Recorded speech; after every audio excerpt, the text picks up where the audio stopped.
아멘. 할렐루야.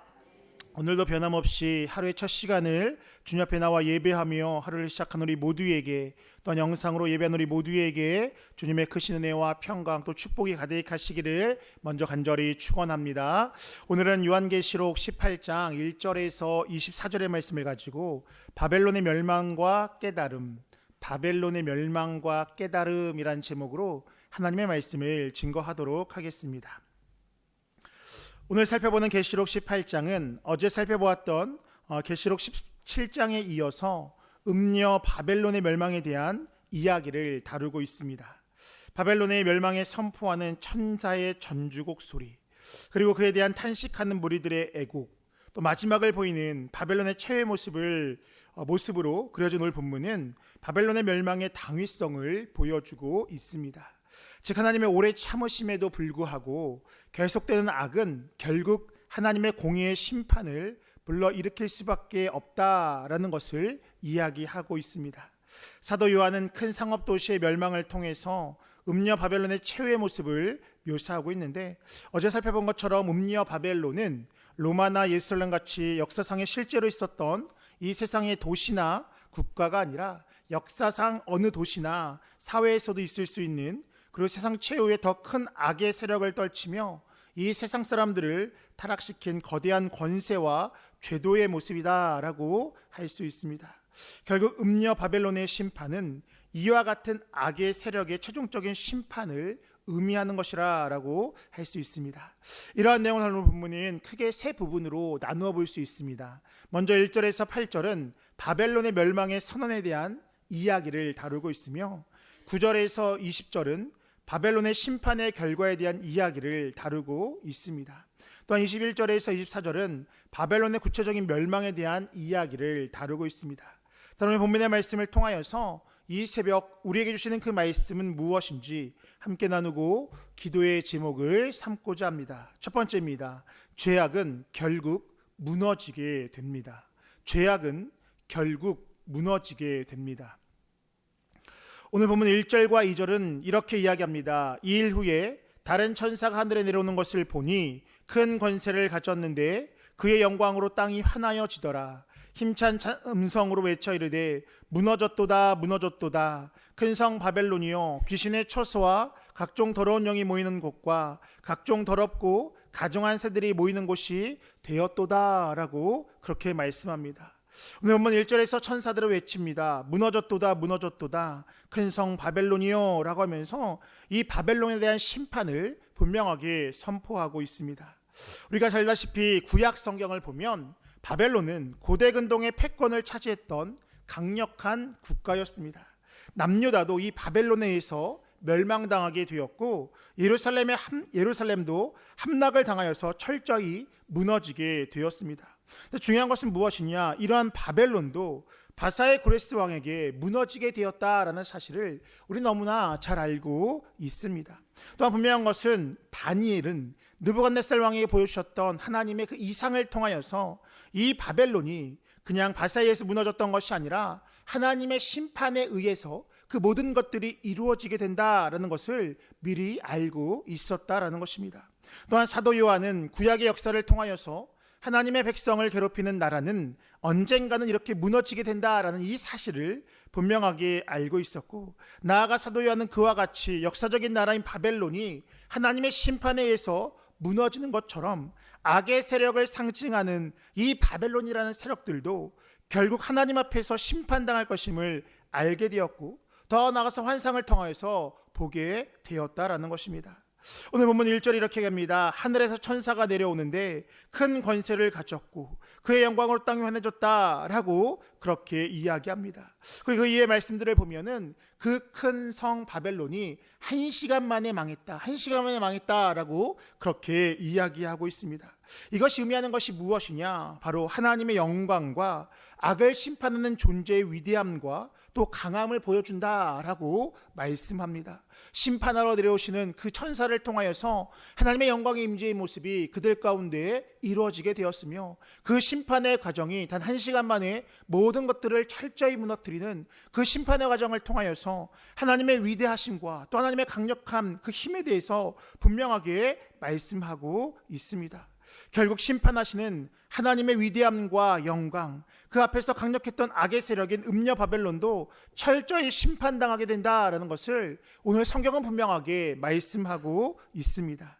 그 심판의 최후의 모습은 무엇이냐? 귀신의 초소가 되었고 각종 더러운 영과 또 더럽고 가증한 새의 집합 장소가 될 것이다 라고 그렇게 이야기합니다. 이사야 선지자도 바벨론 제국의 멸망을 이야기하면서 그들의 결국 이와 같을 것임을 예언하였습니다. 이사야 13장 19절에서 22절입니다. 열국의 영광이요 갈대아 사람의 자랑하는 놀이개가 된 바벨론이 하나님께 멸망당한 소돔과 고모라 같이 되리니 그곳에 거주할 자가 없겠고 거처할 사람이 대대에 없을 것이며 아라비아 사람도 거기에 장막을 치지 아니하며 목자들도 그곳에 그들의 양떼를 쉬게 하지 아니할 것이요 오직 들짐승이 거기에 엎드리고 부르짖는 짐승이 그들의 가옥에 가득하며 타조가 거기에 깃들이며 들량이 거기에서 뜰 것이요 그의 궁성에는 승냥이가 부르짖을 것이요 활하던 궁정에는 들깨가 울 것이라 그의 때가 가까우며 그의 날이 오래지 아니하리라 라고 말씀합니다. 이것이 의미하는 것은 무엇이냐? 결국 악의 최후의 모습이 이와 같다라는 것, 하나님을 대적하는 자들의 최후의 모습이 이와 같다라는 것을 성경은 분명하게 말씀하고 있습니다. 그렇기에 우리가 할 일은 무엇이냐? 악의 형통함을 불효할 필요가 없으며 억울해할 필요가 없다라는 것, 악에 대해 서는 것이 아니라 하나님의 편에 서려고 부단히 노력하는 것, 이것이 바로 우리의 모습이 되어야 한다라는 것입니다. 잠언 37장 9절과 10절 또한 이렇게 얘기합니다. 진실로 악을 행하는 자들은 끊어질 것이나 여호와를 소망하는 자들은 땅을 차지하리로다. 잠시 후에는 악인이 없어지리니 내가 그것을 자세히 살필지라도 없으리로다 라고 말씀합니다. 잠시 후에는 악인이 없어질 것인데 아무리 살펴볼지라도 없어질 정도로 철저한 심판이 그들에게 임할 것이다 라는 것. 그러나 여호와를 소망하는 자들은 땅을 차지할 것이다 라고 그렇게 말씀하고 있습니다. 그렇기 때문에 우리는 악인에 대해서 부러워하거나 하나님 앞에 원망하는 것이 아니라 우리가 할 일은 하나님의 그 심판을 기대하며 우리의 삶의 자리에서 우리에게 주어진 사명을 감당하며 나아가는 것, 이것에 집중하며 나아가는 그것이 바로 우리가 이 땅에서 살아가는 삶의 모습이 되어야 하는 줄 믿습니다. 당장 우리의 눈으로 볼 때에 그 악인의 모습이 위대한 업적처럼 보일지 모르지만, 화려한 모습으로 보일지 모르지만, 그러나 하나님의 대적의 결과는, 악의 결과는 이와 같은 심판의 모습임을 깨닫고 세상의 마음을 빼앗기지 않고 주어진 삶의 가운데 악에 대해 서는 것이 아니라 마침내 심판하신 하나님을 바라보며 각자의 삶의 자리에서 선을 이루며 나아가는, 그래서 하나님에게 베푸시는 풍성한 복을 누리며 나아가는 우리 모두의 삶이 되시기를 간절히 축원합니다. 두 번째입니다. 죄악된 곳으로부터 벗어나야 합니다. 죄악된 곳으로부터 벗어나야 합니다. 오늘 보면 4절과 5절은 이렇게 이야기합니다. 또 내가 들으니 하늘로부터 다른 음성이 나서 이르되 내 백성아 거기서 나와 그의 죄에 참여하지 말고 그가 받을 재앙들을 받지 말라. 그의 죄는 하늘에 사무쳤으며 하나님은 그의 불의한 일을 기억하신지라 라고 말씀합니다. 오늘 보면 4절과 5절은 하늘로부터 자기 백성들에게 그곳에서 빠져나오라 라고, 그들의 죄에 참여하지 말라 라고, 그가 받을 재앙을 받지 말라 라고 그렇게 선포하고 있습니다. 여기서 이 나오다라는 이 나오다의 원어적인 뜻을 살펴보면 하나님의 구속사역을 통하여서 자기 백성을 구원해내는 것, 하나님의 구속사역을 통하여서 자기 백성들을 이끌어낸다라는 것을 의미한다라고 할 수 있습니다. 이는 창세기 12장 1절에서 아브라함에게 말씀하셨던 것처럼 너는 고향 친척과 아비집을 떠나라는 그 말씀과 동일한 그런 단어가 사용되어 있습니다. 즉 아브라함이 거했던 갈대와 우르, 우상을 만들어 팔았던 그 과거의 삶의 지경으로부터 떠날 때에 너희의 삶 가운데 멸망이 아니라 구원이 이른다라는 어떤 그런 의미가 있다라고 할 수 있습니다. 즉 그럴 때에, 그 삶의 자리로부터 떠날 때에 구원의 역사가 이루어지게 된다라는 것. 우리가 잘 알다시피 소돔과 고모라의 롯도 마찬가지였습니다. 하나님께서 소돔과 고모라를 멸하실 그때에도 의인이었던 롯에게 그곳을 떠나 생명을 보존할 것을 말씀하셨습니다. 또한 바울도 고린도후서 6장 14절에서 어찌 의와 불법이 함께 있느냐라고 하면서 성도는 과거의 삶으로부터 벗어나 죄악된 세상의 삶과 구별되는 삶을 살아야 된다라고 그렇게 말씀하고 있습니다. 고린도후서 6장 14절입니다. 너희는 믿지 않는 자와 멍에를 함께 매지 말라. 의와 불법이 어찌 함께하며 빛과 어둠이 어찌 사귀며 라고 말씀합니다. 믿지 않는 자와 우리가 함께 멍에를 맨다라면 우리의 결국의 모습은 무엇이냐? 그들과 함께 심판에 이르게 된다라는 것. 빛과 어둠이 함께 있을 때에 빛이 어둠을 쫓는 것이 아니라 어둠 가운데 머물다 보면 우리는 어둠과 같이 심판을 당한다는 이 사실을 우리는 분명히 기억하며 나아가야 하는 것입니다. 이것이 바로 하나님을 믿는 우리가 취해야 되는 삶의 모습인 줄 믿습니다. 하나님께서 멸하시기로 작정했던 그 악은, 그 심판의 대상은 무너질 수밖에 없다라는 것입니다. 때가 되면 무너질 수밖에 없고 심판이 임하게 되는 그러한 상황 가운데 그렇게 우리가 할 일은 그와 같은 대열에 삶에 머무는 것이 아니라 그런 악함을, 그러한 죄악된 삶으로부터 벗어나서 주님께 돌아오는 것, 이것이 바로 우리의 모습이 되어야 하는 것입니다. 그것이 믿는 자의 삶이고 구별된 자의 삶이며 구원의 역사를 누리며 살아가는 삶의 모습입니다. 당연하고 시대적인 흐름이다라는 것은, 어쩔 수 없었다라는 것은 핑계에 지나지 않는다라는 것, 핑계 앞에는 심판이 임할 수밖에 없다라는 이 사실을 우리는 분명히 기억하며 나아가야 하는 것입니다. 우리의 상황 가운데 이 시대는 그 정도까지는 됩니다라고 우리가 하나님 앞에 타협하고 우리가 핑계할 수 있을지 모르지만, 하나님의 내용은 그 핑계가 아니라, 이 시대와 부합하는 것이 아니라 하나님의 기준 가운데 벗어나게 된다라면 심판이 임한다는 이 사실을 우리는 분명히 기억하며 나아가야 하는 것입니다. 말씀을 준비하면서 우리 신학교 시절에 한 교수님의 말씀이 문득 떠오르게 되었습니다. 제가 그 말씀을 잘 기억하며 살아가는데 그런 이야기였습니다. 1교시 수업 시간에 출석을 부르는데 이런 말씀을 종종 하셨던 기억이 있습니다. 아무개 하면 네 대답을 하는데, 그러다가 대답이 없으면 다른 학생이 대신 대답을 합니다. 지금 1층이랍니다. 지금 정문을 지나고 뛰어오고 있습니다 라고 그렇게 이야기합니다. 그러면 그 교수님은 꼭 이렇게 말씀하십니다. 그런 걸 지각이라고 하는 거야 라고 하면서 지각 체크를 딱 했던 그 기억이 있습니다. 그럼 무엇일까요? 핑계한다고 한들 그것은 지각이다라는 것입니다. 이 시대가 하나님 세상으로부터 많은 것들로 자유가 허용되었다라고 이야기할지 모르지만, 그래서 내가 그 자리에 있었다라고 이야기하지만, 분명한 것은 하나님의 말씀은 1.1획도 바뀌지 않고 여전히 하나님의 기준으로 우리 가운데 선포되고 있다라는 사실입니다. 이 시대가 그렇지 않습니다 라고 말하는 것은, 그것은 핑계일 수밖에 없다라는 것, 시대적인 흐름입니다. 지금 그 세대는 그 정도는 될 줄 알았습니다 라는 것은 하나님 앞에 핑계에 지나지 않는다는 이 사실을 우리는 분명히 기억하며 나아가야 하는 것입니다. 히브리서 12장 4절 이야기합니다. 너희가 죄와 싸우되 아직 피 흘리기까지 대항하지 아니하였다라고 말씀합니다. 또 로마서 1장 20절 하반절은 그들이 핑계하지 못할지니라 라고 말씀하고 있습니다. 성경은 죄와 싸워 피 흘려 싸워서 이겨야 되고 죄와 타협하지도 말라라고 분명하게 말씀하고 있습니다.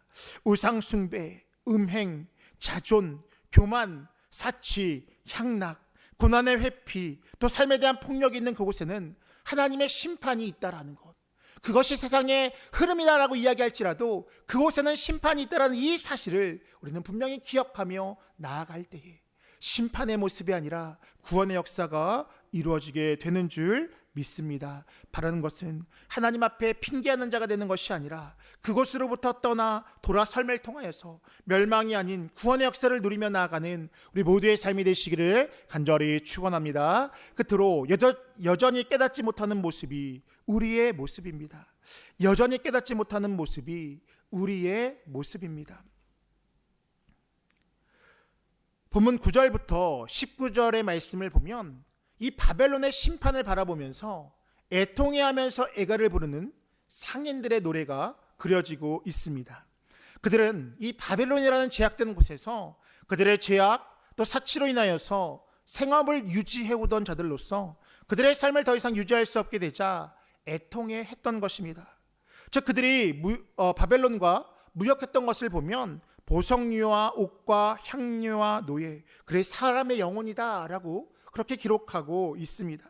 그 무엇이냐면 그들이 그렇게 무역했던 내용들은 생필품이 아니라 사치품이었으며 주로 향락과 음행에 필요했던 물건들이었다라는 것을 우리는 알 수 있습니다.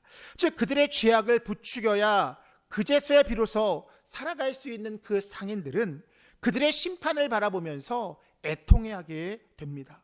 왜 그랬냐면 그들의 심판, 그들의 멸망은 그 자신들의 삶에 있어서 생계를 유지할 수 있었던 것들을 놓치게 되는 것이고, 그러한 무역을 통하여서 자신들의 삶이 부유해질 수 있었던 상황들을 잃어버리는 상황이었기 때문입니다. 즉 일종의 자신들의 삶의 터전을 잃는 것이 안타까웠고, 삶의 목적과 방향성을 잃는 것이 안타까웠던 것입니다. 그들이 멸망받았던 것이 안타까웠던 것이 아니라 내게 주어진 것들을 잃어버린 듯한 그 상황이 안타까웠기에 그들은 그렇게 슬퍼하고 안타까워하며 노래를 불렀던 것입니다. 물론 우리가 겉으로 본다라면 겉으로 보이는 상황은, 실제적인 상황은 그렇게 그들의 삶의 터전이 잃어버린 듯한 상황일지 모르지만, 우리가 그것을 영적으로 바라본다라면 그러한 죄로부터 벗어나는 상황이었고, 내가 끊을 수 없었던 그 상황 가운데 그 상황이 끊어지는 그 상황이라면, 영적으로 본다라면 축복의 모습일 수 있었지만 그들은 그것을 깨닫지 못하고 자신의 삶에 어떤 것들이 사라지는 그것에 대해서 마음 아파하고 울고 미련을 두었던 것이 그들의 모습이었습니다. 어쩌면 이것이 죄에 물들어 있는 자들의 삶의 모습이고, 어쩌면 이것이 세상 속에서 살아가는 우리의 모습일 수도 있다라는 것입니다. 즉 무엇이냐? 죄의 일시적인 결과를 누리는 것을, 그것을 내게 기쁨으로 여기는 것이고, 그것이 어디로부터 왔는지를 알지 못하지만 그로 인하여서 하나님으로부터 멀어지는 그 상황 가운데 그것이 제거되어지는 그것을 안타까워하는 것이 우리의 모습이고, 이 죄악된 세상 사람들의, 이 죄악된 세상 속에 살아가는 많은 사람들의 모습이다라고 할 수 있습니다. 하나님은 때로는 심판을 통하여서 또 고난을 통하여서 우리의 죄악된 모습들을 내치는, 우리를 하나님으로부터 멀어지게 하는 요소들을 우리의 삶 가운데 제거해버릴 때가 있다라는 것입니다. 그것이 영적으로 바라본다라면 우리에게 축복의 모습일 수 있을지 모르지만, 우리는 그러한 상황 가운데 그것도 모른 채 하나님을 원망하면서 살아갈 때가 있다라는 것, 그 모든 상황들 가운데 그 상황을 안타깝게 바라볼 때가 있다라는 것입니다. 그렇기 때문에 우리는 영적인 눈을 뜨고 세상을 바라보고 살아가는 그 모습이 우리의 모습이 되어야 하는 줄 믿습니다. 언정한 권사님의 간증을 들은 적이 있습니다. 하나님을 믿기 전에요, 집에 어느 정도의 토지가 있었는데요, 그 토지를 사찰에게 내주게 되었습니다. 근데 나중에 보니까 그 주변이 개발되면서 땅값이 오르게 되었고, 그 상황들을 보면서 마음도 아프고 아쉽기도 했다라는 것입니다. 그런데 이렇게 시간을 지나고 보니 하나님을 깊이 있게 만나는 그 과정들을 통하여서 만약에 그런 일이 없었다라면 하나님을 알지 못했을 것이고, 어떤 그런 시간들을 통해서 하나님을 만나게 되었다라고 이야기하면서 오히려 자기에는 진정한 복이 이것이 아닐까라는 어떤 그런 간증의 이야기를 듣게 되었습니다. 하나님보다 더 사랑할 수 있는 것들을 제해 주셨다라는 것, 제가 그 이야기를 듣는데 이것이 진짜 믿음이구나라는 그런 생각을 갖게 되었습니다. 이 땅의 눈으로 볼 때에는 망한 것 같고 모든 것들을 이런 것처럼 보일지 모르지만, 그것을 통하여서 내가 정말 믿는 그 하나님을 진정 얻게 되었다라는 것, 내가 그것이 있었더라면 하나님을 믿지 못했을 수도 있을 때라는 어떤 그런 고백을 통하여서 믿음의 발걸음을 내딛는 그 발걸음을 보면서 어쩌면 이것이 진정한 복의 모습이고 이것이 진정 믿음의 삶의 모습이 아닐까라는 그런 생각을 하게 되었습니다. 하나님의 섭리 안에 있더라면 망함은 망함이 아니라 진정한 승리와 복의 초석이 되게 되는 줄 믿습니다. 세상의 눈으로 봐서는요, 답이 나오지 않습니다. 하나님의 눈으로 볼 때에만 답이 나오는데, 하나님의 눈이 갖고 있는, 하나님의 눈이 고정되어 있는 그 모습은 무엇이냐? 우리의 영혼의 구원에 있다라는 사실입니다.